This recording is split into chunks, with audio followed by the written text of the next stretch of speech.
오늘은 고린도후서 13장 말씀을 통해 교회의 온전함을 위한 기도라는 제목으로 말씀을 나누겠습니다. 사도 바울은 자신이 개척한 고린도 교회, 그리고 함께 믿음의 생활을 나눴던 그 고린도 교회 성도들에게 지금 깊은 상처를 받았습니다.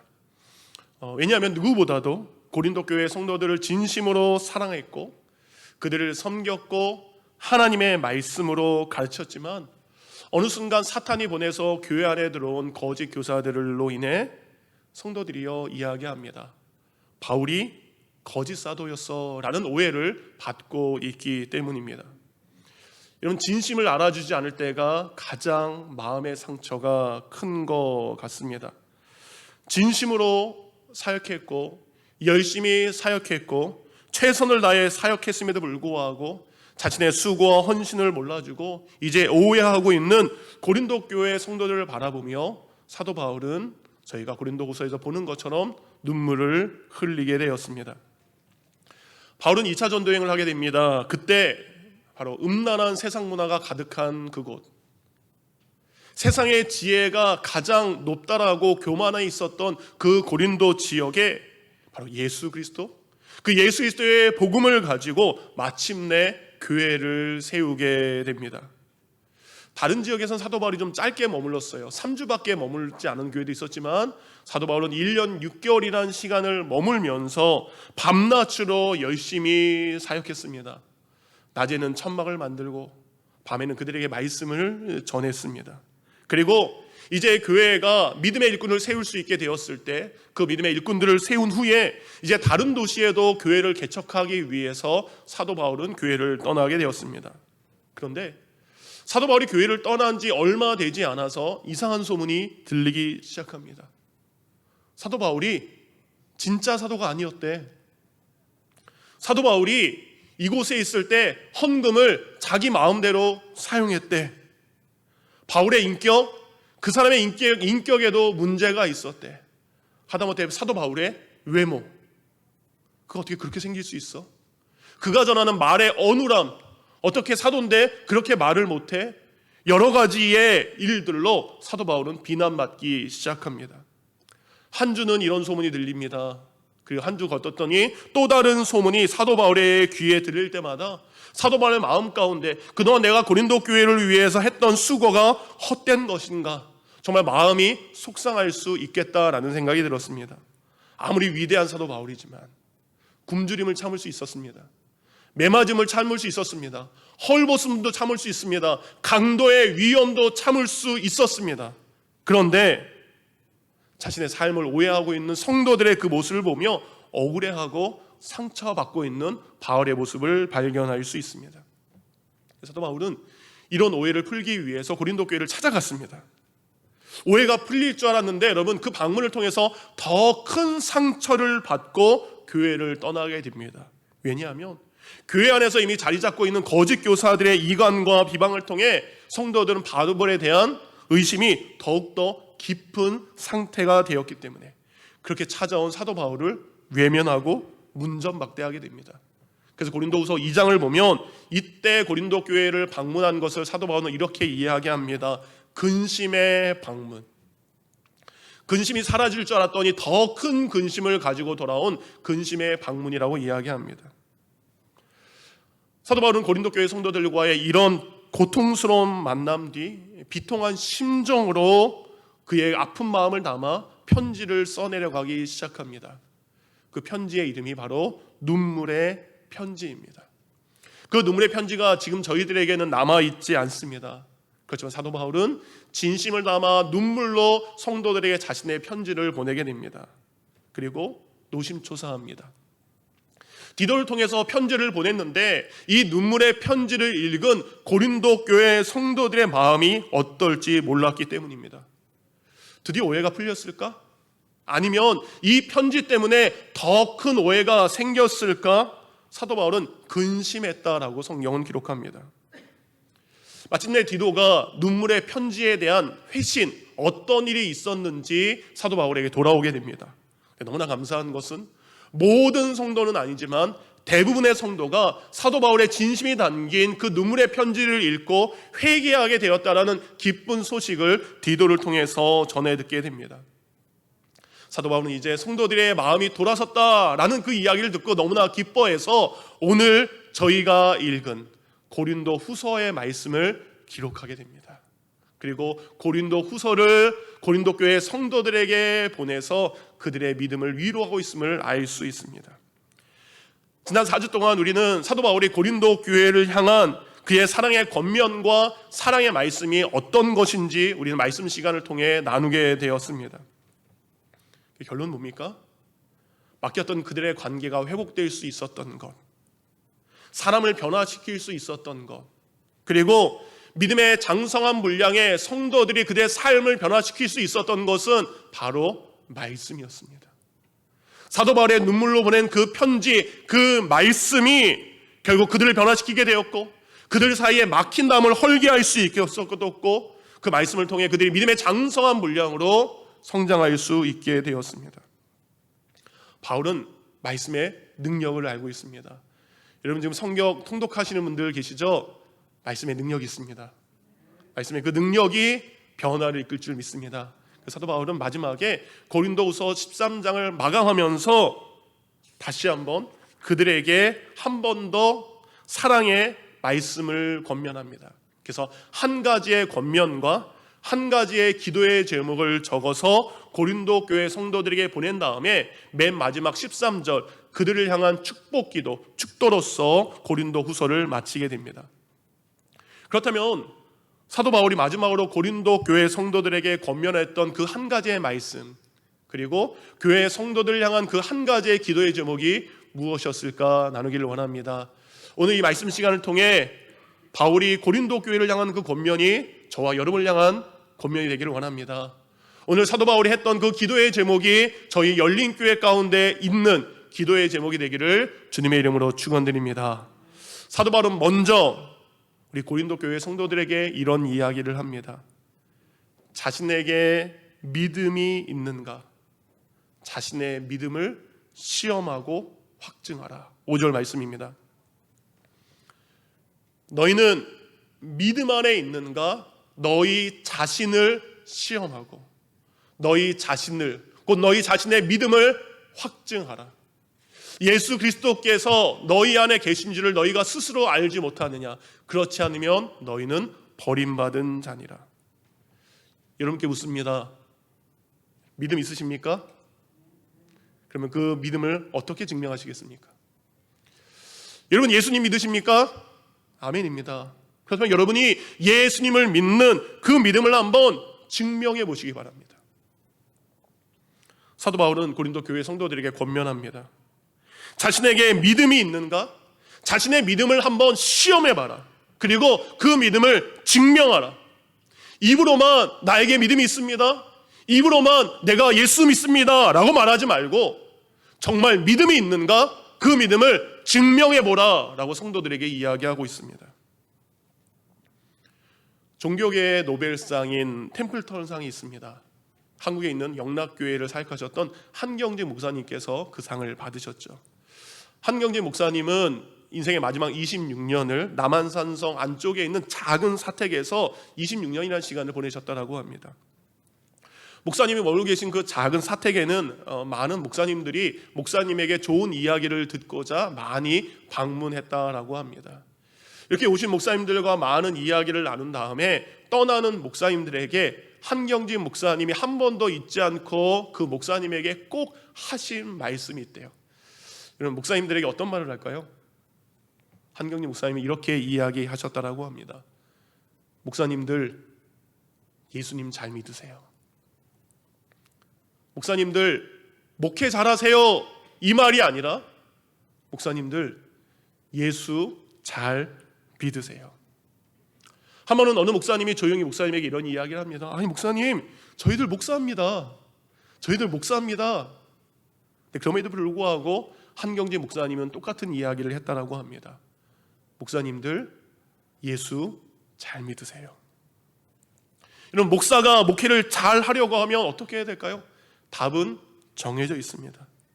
한경재 목사님은 예수를 잘 믿어야 진짜 목사다운 목사가 될 수 있다라는 가르침을 그들에게 전한 것입니다. 아무리 목회를 잘하고 아무리 설교를 잘하고 아무리 큰 교회 목회를 하고 아무리 많은 성도들에게 인정을 받는다 할지라도 예수를 믿지 않는 목회는 가짜 목회가 되기 때문입니다. 그렇다면 여러분이 신앙생활 잘할 수 있는 방법은 뭡니까? 동일합니다. 여러분, 예수님 잘 믿어야 여러분 신앙생활 잘할 수 있습니다. 여러분, 예수님을 잘 믿는 것에 대해서 입술로 하는 것이 아니라 삶의 모습으로 드러내야 된다라고 이야기하고 있습니다. 여러분, 예수님을 믿는다는 것은 뭘까요? 오늘 본문 5절에 보면 우리 안에 예수님이 계신 것을 의미합니다. 5절 말씀을 다시 한번 봅니다. 예수 그리스도께서 너희 안에 계신 줄을 너희가 스스로 알지 못하느냐. 믿음이 있다라는 것, 내가 예수님을 믿는다라는 건 그것은 바로 그 예수님이 우리 안에 거하시는 것을 의미하는 말씀입니다. 우리가 지금 예배 드리고 있는데 예수님이 내 안에 계시지 않는데 드리는 예배는 가짜 예배가 되는 것입니다. 여러분, 예수님이 그 안에 없는 목사, 예수님이 그 안에 없는 안수집사, 예수님이 그 안에 없는 장로, 예수님이 그 안에 없는 교사, 성가대, 찬양단, 그들이 아무런 많은 봉사를 한다 할지라도 그 모든 것, 그 안에 예수님이 없으면 그것은 가짜고 그것은 헛된 것입니다. 예수님이 그 안에 계신다는 구원을 받습니다. 그런데 예수님이 그 안에 계시지 않는다면 5절 하반절에 이렇게 이야기합니다. 그는 버림받은 자다. 아무리 우리가 신앙생활을 한다 할지라도 예수가 내 안에 있지 않으면 우리는 버린 자가 되는 것입니다. 그렇다면 우리 안에 내가 예수님을 믿는 자로서 예수님이 내 안에 계시다는 것을 어떻게 증명할 수 있을까? 여러분의 믿음을 어떻게 증명할 수 있습니까? 답은 정해져 있습니다. 그것은 바로 삶을 통한 삶의 열매입니다. 여러분, 사과나무에서 사과 열매가 열리는 건 당연합니다.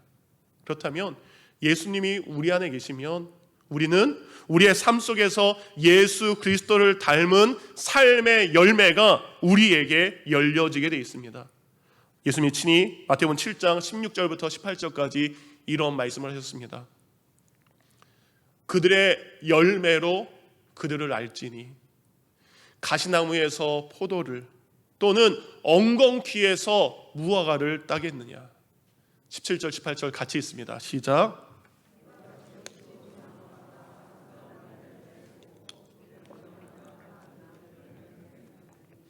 좋은 나무가 나쁜 열매를 맺을 수가 없고 못된 나무가 아름다운 열매를 맺을 수 없느니라. 아멘. 예수가 그 안에 있으면 예수 그리스도로 말미암아 예수님을 닮은 열매가 있는 겁니다.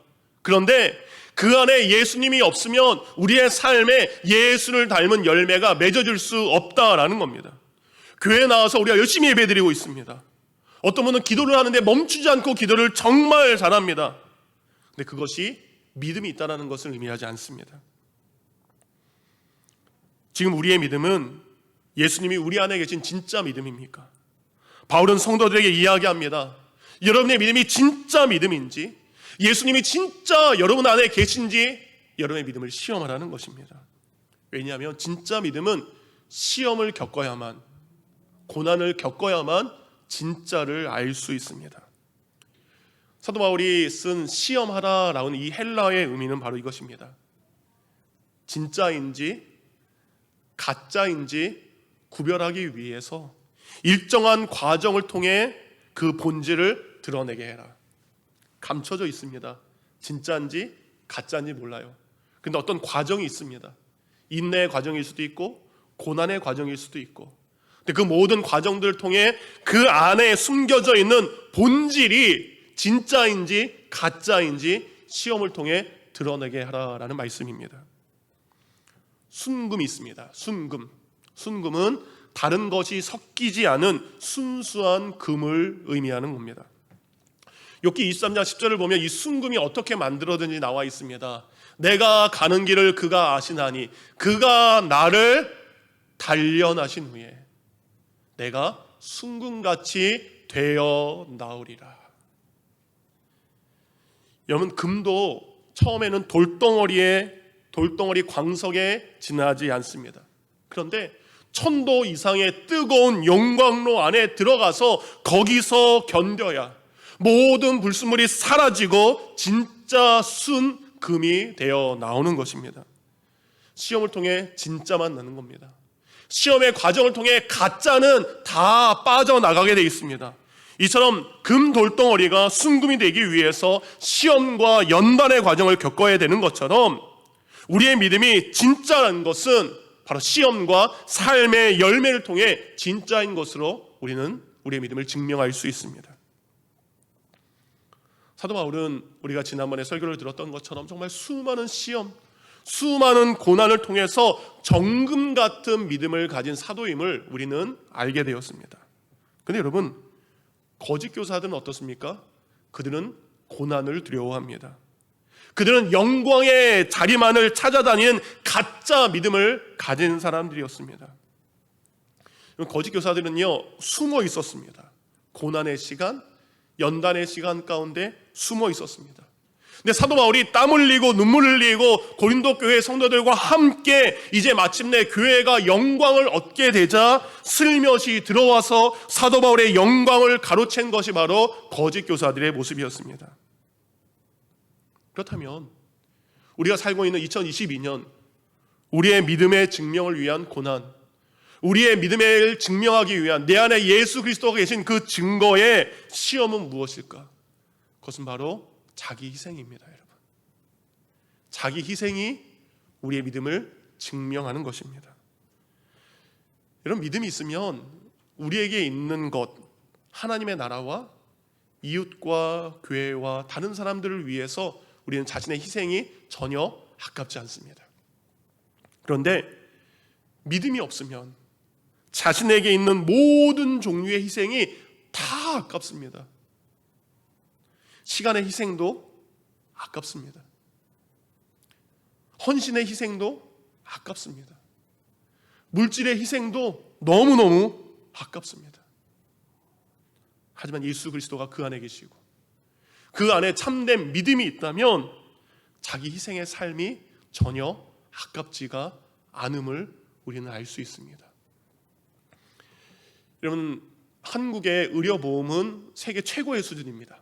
정말 저렴하게 체계적으로 모든 국민들이 아플 때 병원을 얼마든지 갈 수 있는 이 국민의 건강의료보험, 여러분 이게 어떻게 생긴지 아십니까? 한 바보 같은 의사의 자기 희생이 있었기 때문입니다. 때는 1951년 6.25 전쟁이 한창 일어나고 있을 때 부산으로 장기려 박사가 아들과 함께 피신을 오게 됩니다.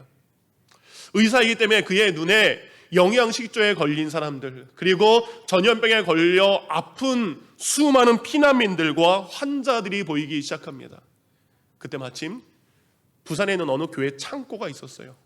그 창고에다가 복음 진료소라는 곳을 차려서 아픈 사람들을 무료로 진료하기 시작했습니다.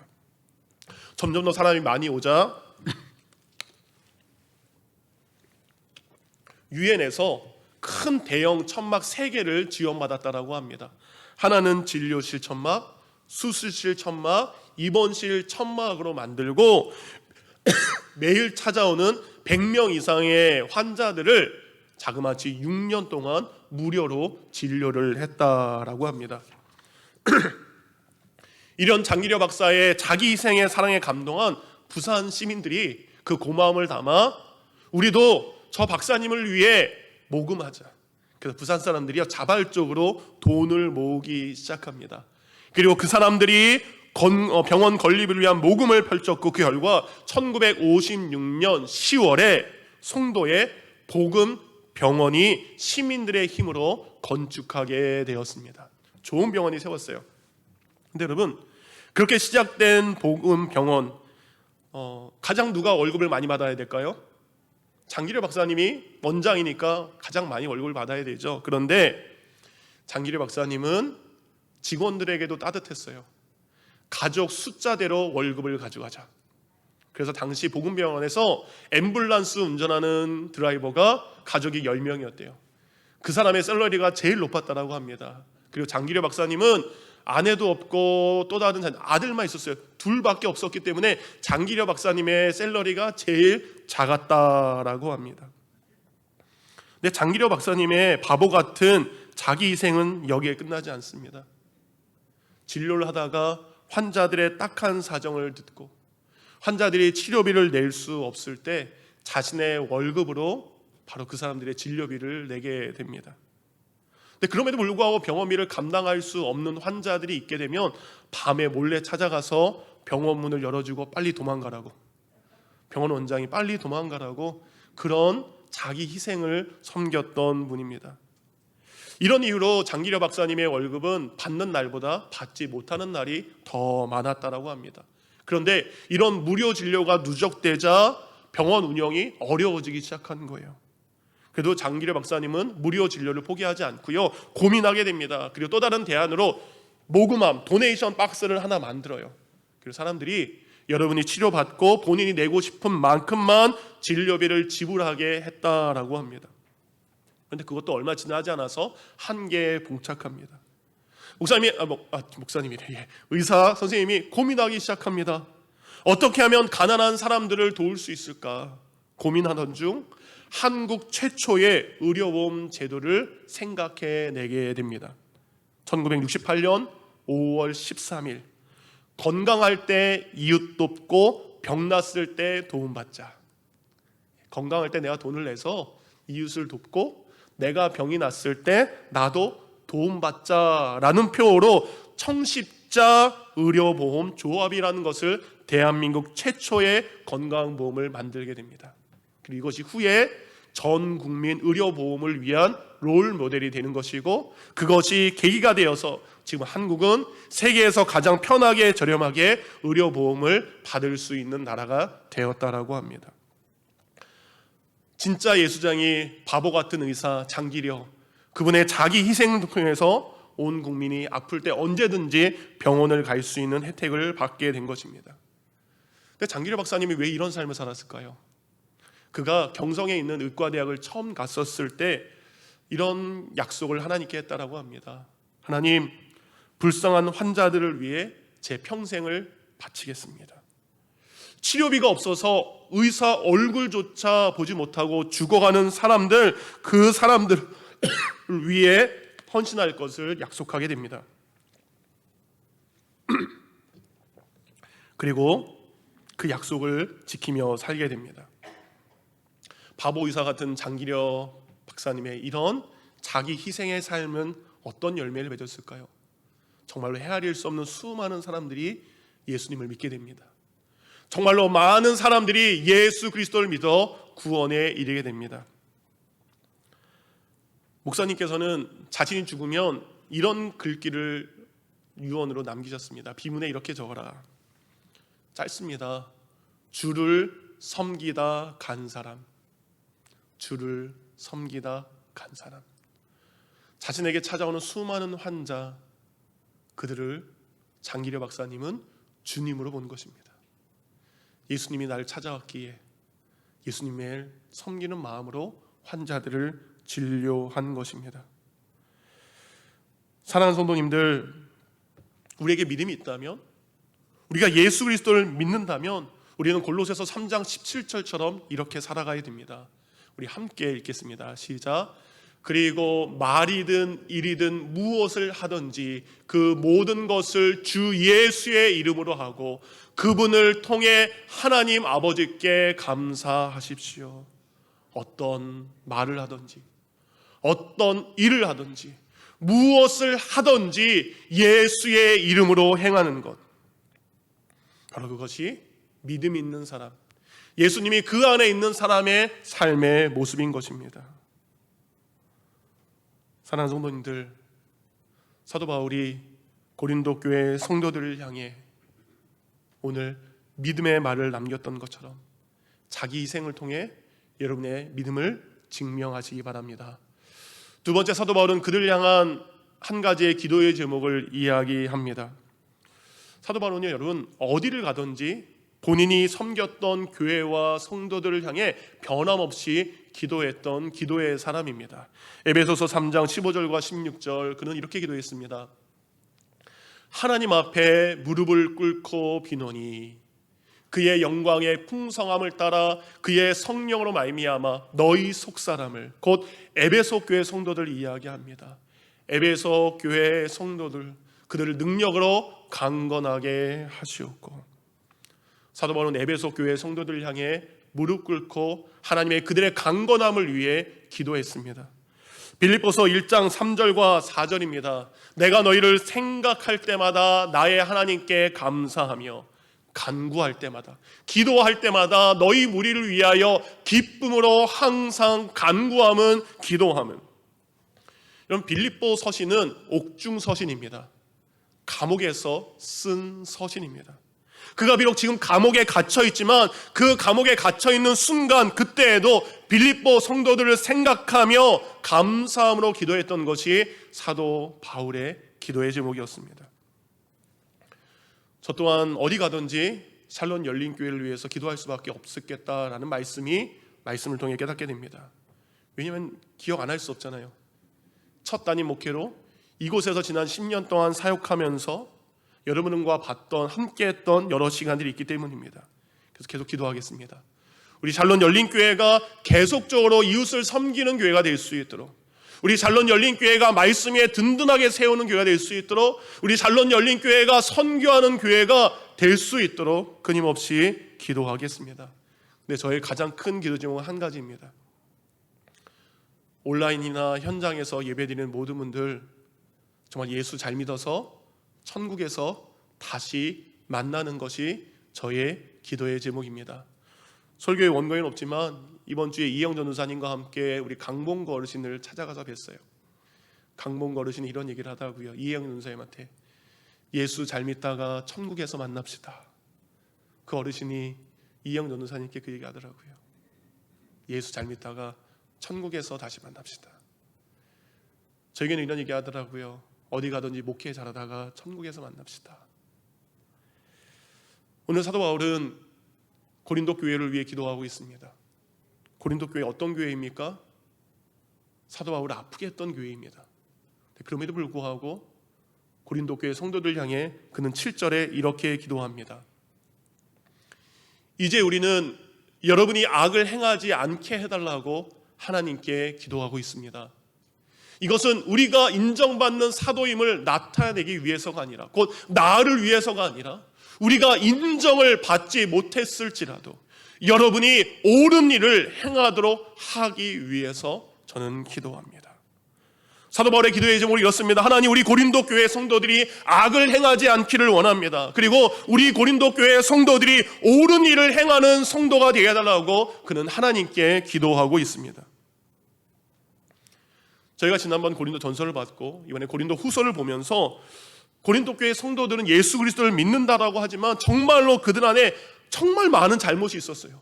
정말 악한 일들이 교회 안에 있었던 것을 알 수 있습니다. 어떤 일이 있었습니까? 교회 안에서 분쟁과 다툼이 있었습니다. 하나님의 말씀보다 세상 지혜를 더 자랑했던 사람들입니다. 성령의 역사를 무시했던 사람들입니다. 교회 안에서 음행의 일들이 일어나고 있습니다. 성도들 간에 다퉜는데 그 다툼을 가지고 세상 법정에다 고소하는 일들이 일어나게 됩니다. 결혼과 이혼에 대한 바른 성경적인 가치관 때문에 성도들의 가정이 무너지고 있습니다. 우상에게 바쳐진 재물을 먹는 것 때문에 누군가의 신앙과 누군가의 믿음이 실족하는 일들이 일어나게 됩니다. 이런 예수 그리스도의 십자가의 은혜를 감사하며 나누는 것이 주의 만찬입니다. 그리스도의 살과 피를 감격하며 먹어야 되는데 어떤 누군가는 자신의 배를 채우기 위한 탐욕의 식탁으로 주의 만찬이 변질되었습니다. 예수를 믿는데 부활을 인정하지 않습니다. 이런 잘못된 신앙과 이런 악한 일들이 교회 안에서 일어나고 있었습니다. 그래서 사도 바울은 더욱더 간절하게 그들을 위해 기도합니다. 하나님, 우리 고린도 교회 성도들에게 예전에 있었던 이런 악한 일들이 우리 교회 가운데 다시 일어나지 않기를 원합니다. 우리 고린도 교회 성도들이 진리의 말씀으로 오르게 살아가길 원합니다. 의롭게 살아가는 성도들이 되길 원합니다. 그는 그것을 기도합니다. 바울은 고린도 교회의 성도들을 사랑하고 아끼는 마음으로 그들이 악한 행동을 버리고 옳은 믿음을 가진 성도들이 되기를 변함없이 기도하고 있습니다. 7절의 바울의 기도를 다시 한번 보겠습니다. 하반절에 보니까 이런 이야기를 합니다. 이는 우리를 옳은 자임을 나타내고자 함이 아니라, 바울이 기도하는데요, 자신의 옳음을 나타내기 위해서 기도하는 것이 아닙니다. 그 뒤에 뭐라고 되어 있습니까? 오직 우리는 버림받은 자 같을지라도, 곧 버림받은 자처럼 버려질지라도 너희는 선을 행하고자 함이라. 고린도 교회 성도들이 악을 행하지 않을 수 있다면, 저 거짓 교사들이 말하는 것처럼 내가 버림받은 자가 된다 할지라도, 내가 버림받은 자로서 그리스도의 사랑에서 떨어진다 할지라도, 고린도 교회 성도들이 악을 버릴 수만 있다면, 저들이 바른 길을 갈 수 있다면 저는 그렇게 돼도 상관없다라는 바울의 간절한 고백입니다. 우리 부모님들 기도하시잖아요. 우리 아이만 잘 될 수 있다면, 우리 아이만 예수 믿을 수 있다면. 여러분, 제 평생에 정말로 잊을 수 없는 두 분의 기도가 제 마음속에 늘 간직되어 있습니다. 5년 전에 제가 암 판정을 받고 수술하기 위해서 한국에 갈 때 이혜영 전도사님이 저를 위해서 기도해 주셨어요. 근데 이렇게 기도해 주셨어요. 하나님, 우리 목사님의 암덩어리 제가 가지고 가겠습니다. 우리 목사님 목회할 수 있도록 우리 목사님 건강하게 해주세요. 저의 암덩어리를 본인이 가져가도 되니 목사님은 목회할 수 있게 해주세요. 저의 암까지도 떠안으려고 했던 그 전도사님의 눈물 어린 간절한 기도는 제가 평생 잊을 수 없는 기도인데요, 그 기도를 듣고 제가 한국에 갔을 때 또 다른 한 분에게 똑같은 기도를 듣게 되었습니다. 바로 저희 어머니의 저를 향한 기도였습니다. 하나님, 제 아들의 암덩어리 제가 가져가겠습니다. 제 아들 살려만 주세요. 저를 살리기 위해서 자신의 생명조차 아끼지 않았던 그 두 분의 기도는 제 마음속에 평생 간직하고 있는 기도입니다. 바울도 마찬가지입니다. 7절 이렇게 되어 있죠. 오직 우리는 버림받은 자 같을지라도 너희는 선을 행하고자 함이라. 내가 버림받은 자가 되더라도 고린도 교회 성도들이 선을 행할 수 있다면 기꺼이 나는 그렇게 버림받은 자가 되겠습니다 라는 사도 바울의 귀한 믿음의 고백이기도 합니다. 고린도 교회 성도들을 위한 거라면 어떤 비방도 어떠한 고난도 견딜 수 있습니다. 여러분, 자녀들을 위해 이렇게 기도하지 않으십니까? 부모님을 위해 이렇게 기도하지 않으십니까? 사도 바울은 그런 마음으로 고린도 교회 성도들을 향해 기도하고 있습니다. 바울의 기도와 마음의 소원, 비록 자신이 모든 면에서 나는 약해진다 할지라도 고린도 교회 성도들의 믿음이 강해질 수 있다면, 그들의 믿음이 온전하게 쓸 수 있다면 저는 그렇게 되겠습니다라고 기도하는 겁니다. 9절 말씀입니다. 우리가 약할 때에 너희가 강한 것을 기뻐하고 또 이것을 위하여 구하니 곧 너희가 온전하게 되는 것이라. 세 번역은 이렇게 번역을 하고 있습니다. 함께 읽겠습니다. 시작.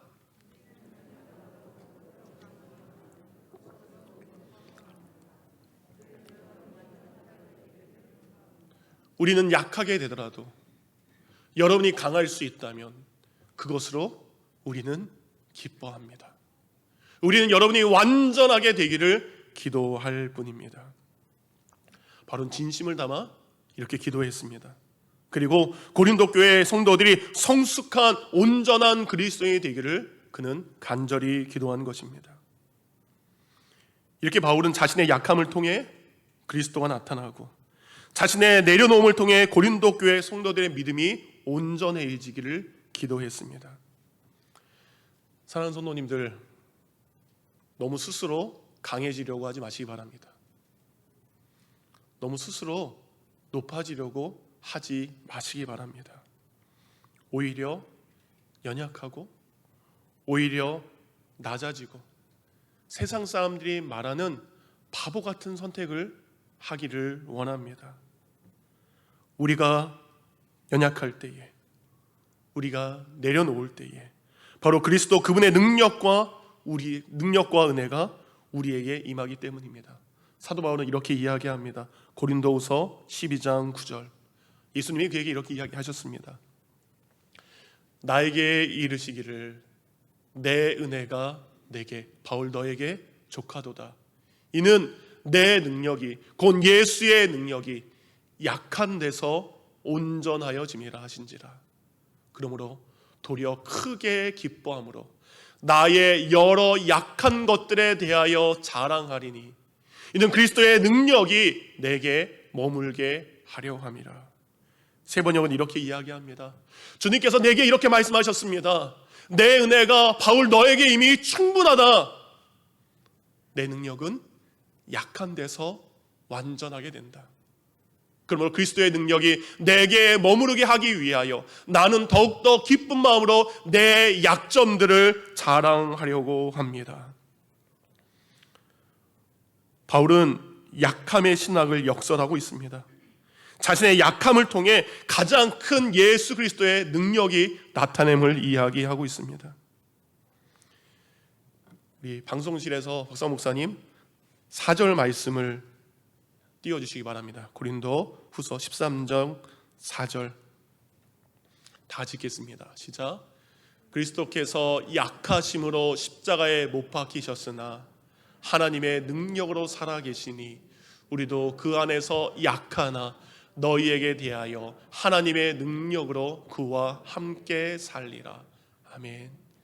예수님은 십자가에서 약하셨습니다. 내려놓으셨습니다. 그런데 그분의 십자가의 내려놓음과 십자가의 약함이 바로 하나님이 예수 그리스도를 살리는 능력으로 바뀌게 된 줄 믿습니다. 그래서 사랑하는 성도님들, 세상 사람들이 보기에 바보 같다라고 하는 그 선택의 삶을 살아가는 저와 여러분이 되기를 원합니다. 말씀을 마칩니다. 고린도후서 13장은 13절로 끝나는데 13절은 축도입니다. 여러분이 교회 가시면 맨 마지막에 목사님들이 지금은 우리 주 예수 그리스도의 은혜와 축도로 끝나게 되는 게 바로 여기에 나와 있는 이 말씀을 근거로 목회자들이 축도를 하는 겁니다. 그런데 지금 바울이 누구에게 축복 기도하고 있습니까? 자신을 오해했던 고린도 교회 성도들을 향해 축도하고 있습니다. 자신을 아프게 했던 고린도 교회 성도들을 향해 축도하고 있습니다. 말씀을 나눴지만 여전히 연약한 모습을 가지고 살아가는 고린도 교회 성도들, 그들을 향해 바울이 수없이 많은 눈물을 흘리게 했던 그 고린도 교회를 향해 축도를 하고 있습니다. 바울은 진정으로 고린도 교회 성도들을 사랑하며 마지막 13절 말씀을 보여주시기 바랍니다. 13절 사도 바울은 그들에게 이렇게 축도합니다. 우리 주 예수 그리스도의 그 은혜가 고린도 교회 성도들에게 있기를 원합니다. 우리 주 아버지 하나님의 그 크신 사랑이 고린도 교회들에게 임하기를 원합니다. 성령님이 늘 함께 하시는 성령님의 교통하심이 바로 고린도 교회 성도들이요 여러분과 함께 하기를 위해 기도하는 것입니다. 여러분이 온전한 믿음을 가진 성도라면 바로 여러분을 아프게 한 그를 위해 이렇게 기도할 수 있는 겁니다. 여러분이 다른 누군가를 위해서 약함으로 여러분 자신을 내려놓으면 여러분을 고통스럽게 했던 그를 향해서 성부와 성자와 성령의 이름으로 축복 기도할 수 있는 사람으로 여러분은 온전한 사람으로 변화될 줄 믿습니다. 저 또한 우리 샬롯 열린교회 성도님들 때로는 사역하며 눈물 흘리기도 하고 수고의 사역으로 마음 상한 일이 있었지만 저는 기억합니다. 저와 함께 땀 흘린 성도들, 저와 함께 눈물 흘린 우리 성도들, 여러분들을 생각하며 언제 어디서나 성부와 성자와 성령의 이름으로 여러분을 위해 기도하겠습니다. 여러분도 마찬가지입니다. 사도 바울이 여러분에게 권면했던 여러분의 믿음을 시험하기 위해 자기 희생의 삶을 포기하지 마시기 바랍니다.